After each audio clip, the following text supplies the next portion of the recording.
Y bueno, ya.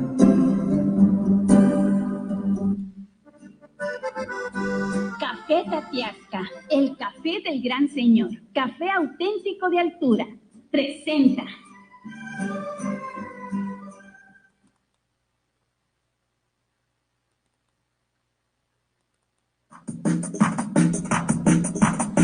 Charlando con los expertos. Vox Populi, ciudadanía y democracia en el siglo XXI, con el maestro Vladimir Gómez Anduro.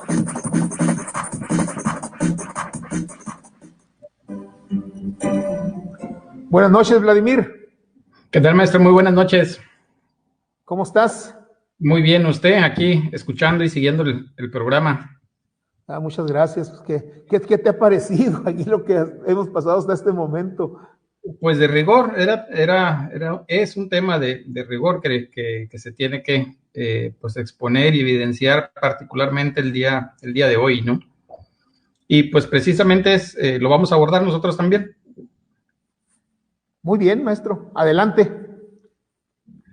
Pues bueno, como comentaban ahorita la compañera que me antecedió en el programa, pues bueno, hoy es 8 de marzo y se celebra una vez más el Día Internacional de la Mujer.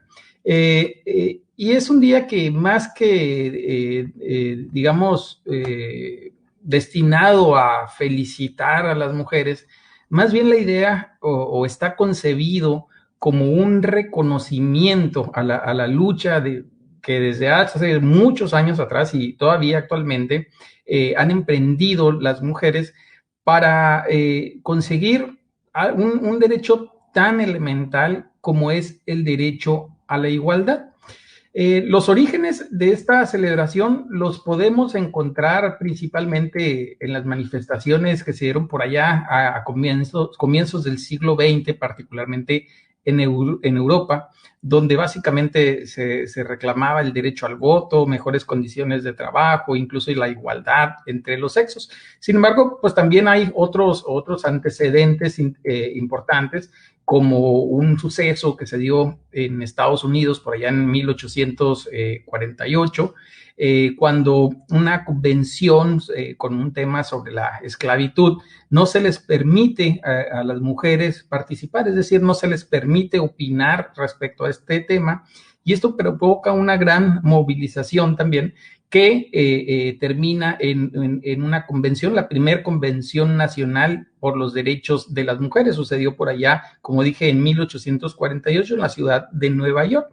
Originalmente, pues no había un día como que muy claro respecto a esta celebración, es decir, había varias fechas y estas pues dependían de varios acontecimientos importantes que se habían dado respecto a esta lucha de las mujeres. Sin embargo, la fecha que hoy utilizamos para celebrar este día se estableció a partir de que el gobierno ruso les reconoce por primera vez el derecho al voto a las mujeres. Esto obviamente después de una larga huelga que ellas hicieron en protesta por la muerte de más de 2 millones de soldados rusos en la Primera Guerra Mundial. Bueno, esto sucedió el 23 de febrero de 1917. Y se estarán preguntando, bueno, y si fue el 23 de febrero, ¿por qué lo celebramos el 8 de marzo? Y es un dato curioso. Resulta que antes de la revolución, pues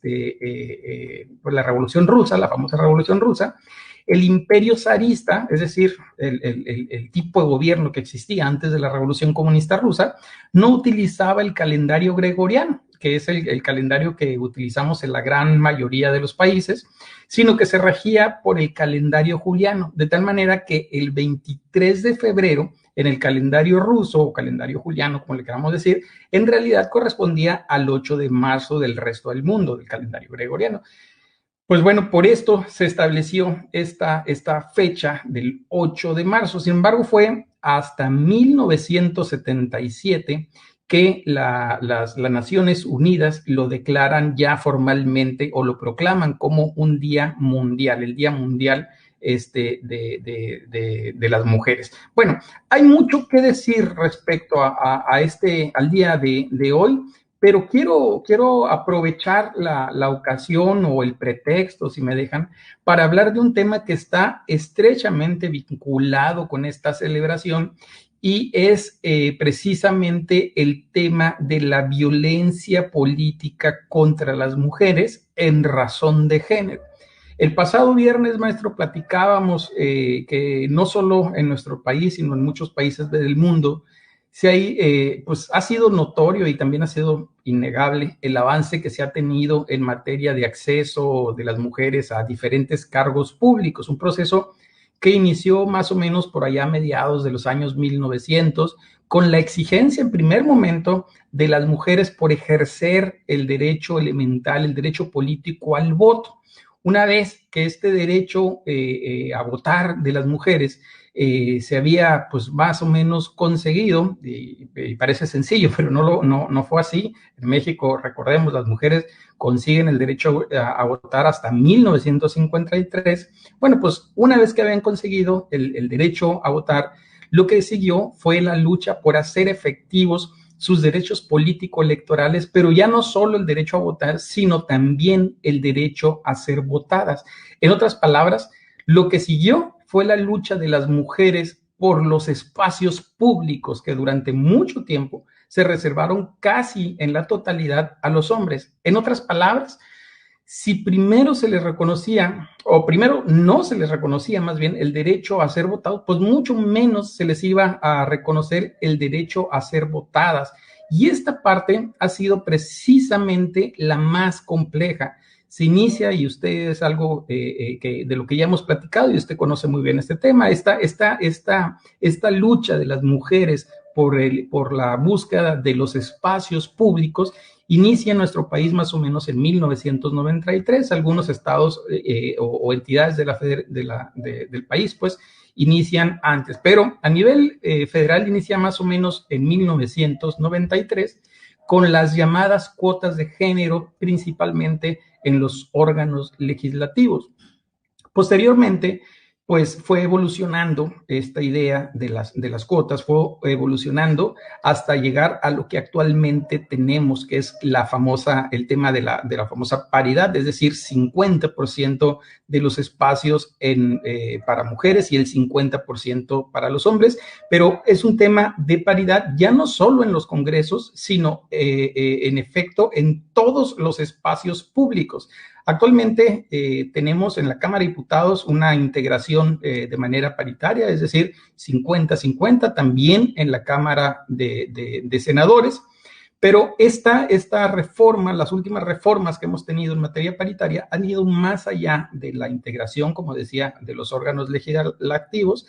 Actualmente les proporcionan a las mujeres, principalmente a las mujeres, y esto es bien importante decirlo, porque de repente se confunde el debate, y cuando hablamos de estos temas son exclusivamente de mujeres, porque son ellas las que han permanecido rezagadas en el sistema político. Pero bueno, les decía, actualmente estas reformas les dan herramientas jurídicas no solamente para buscar esos espacios públicos en las cámaras de diputados, en las cámaras de senadores, en las cámaras locales, sino también para reclamar espacios, por ejemplo, en el Poder Judicial, en los órganos constitucionales autónomos, los partidos políticos, ayuntamientos, etcétera. Desgraciadamente, el avance en estos derechos, es decir, el avance en ese derecho de las mujeres a ocupar esos cargos públicos, también ha generado o visibilizado, si ustedes quieren, el tema de la violencia política contra las mujeres que reclaman precisamente estos derechos.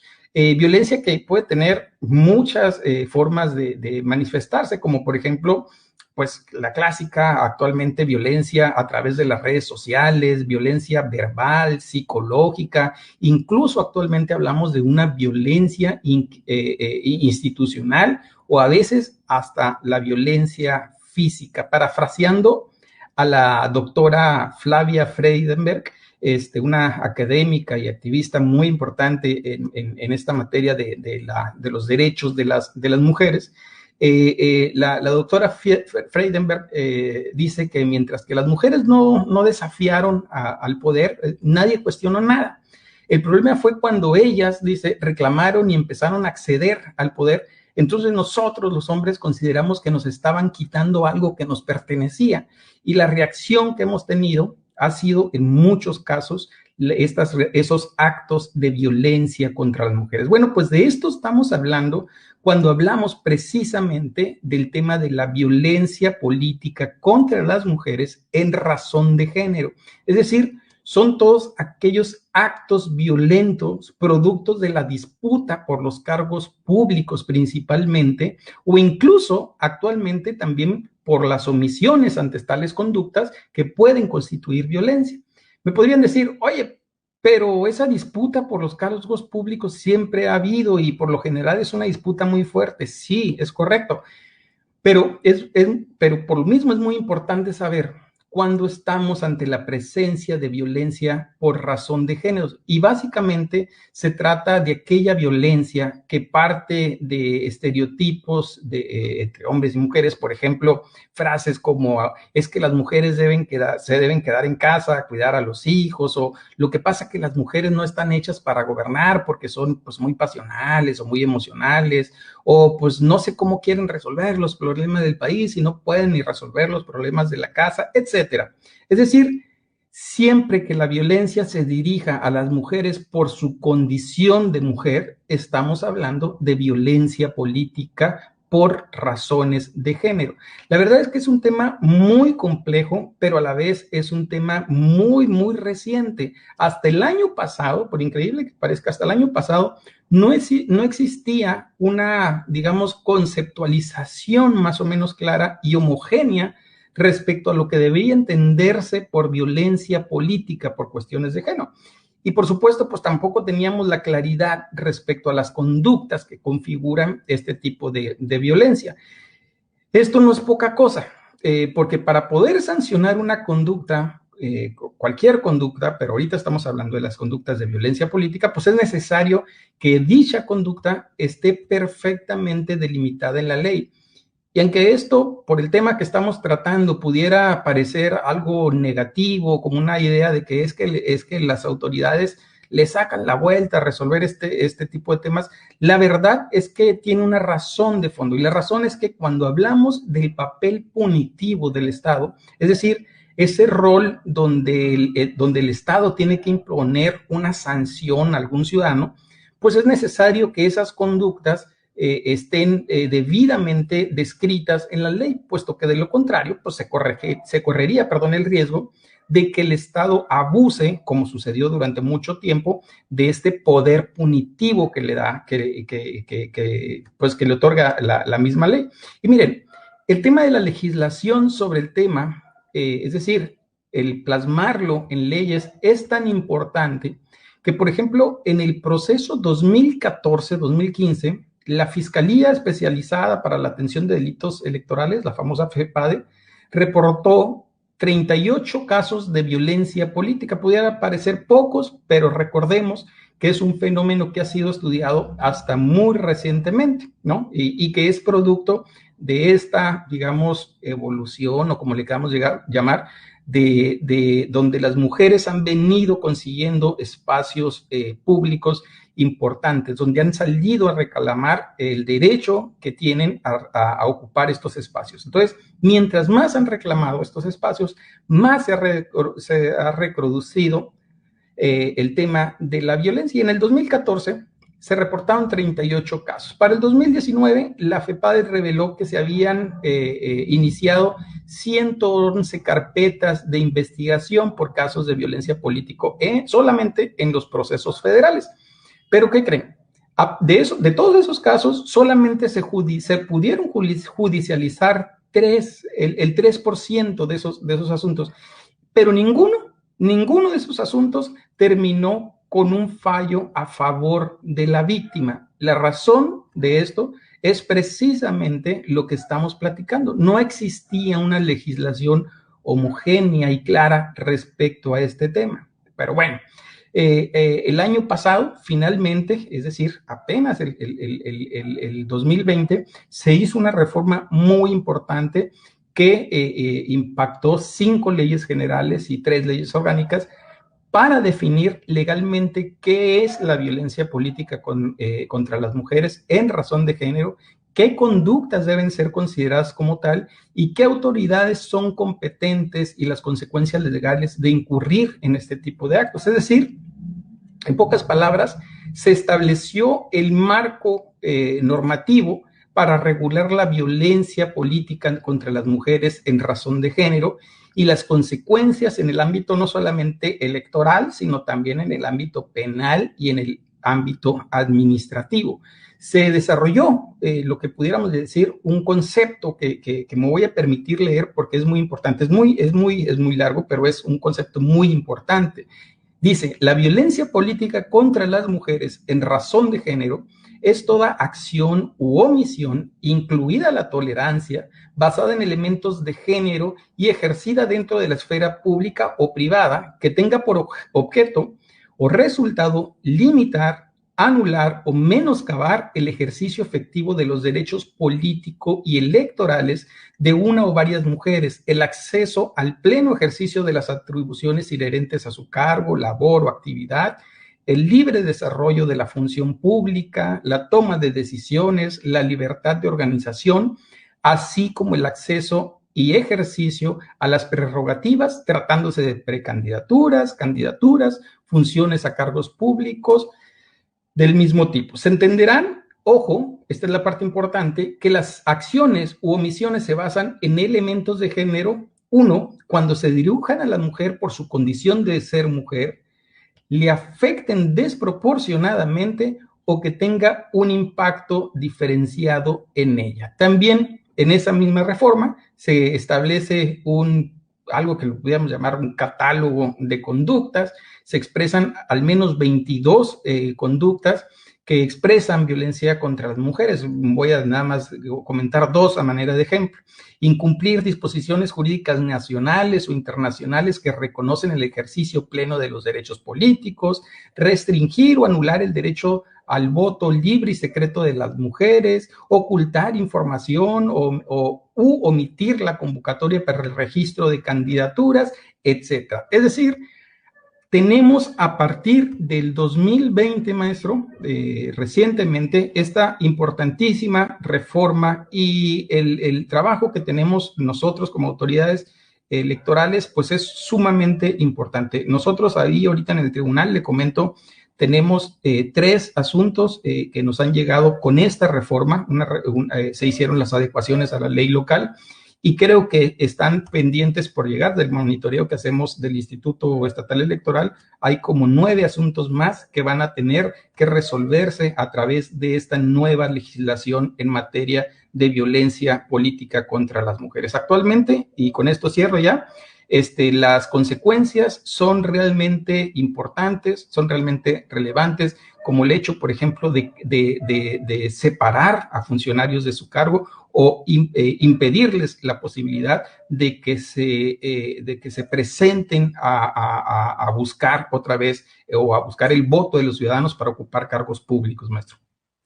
Excelente, muy interesante. Fíjate, la reforma de la que tú dices, haces mención, porque que impactó a varias leyes, a la ley del derecho a las mujeres a una vida libre de violencia, muchas leyes administrativas, al Código Penal, etcétera, fue de abril de 2020, ¿sí?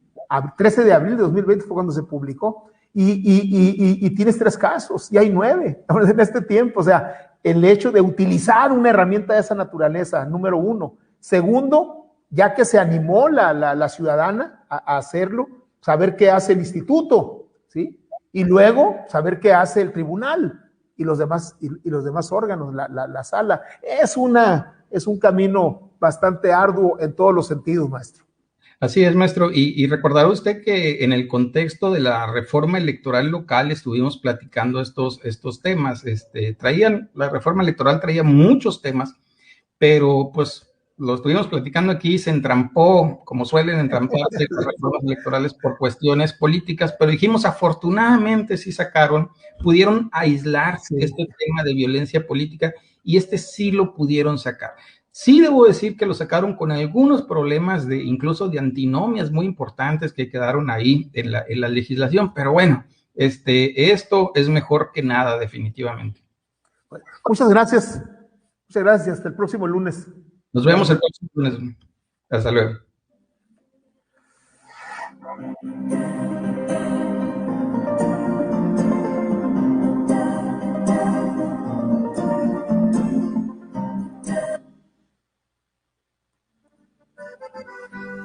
Café Tatiasca, el café del gran señor. Disfruta de un auténtico café 100% orgánico, sembrado, cultivado y cosechado por mujeres nahuas en la sierra de Songolica, Veracruz.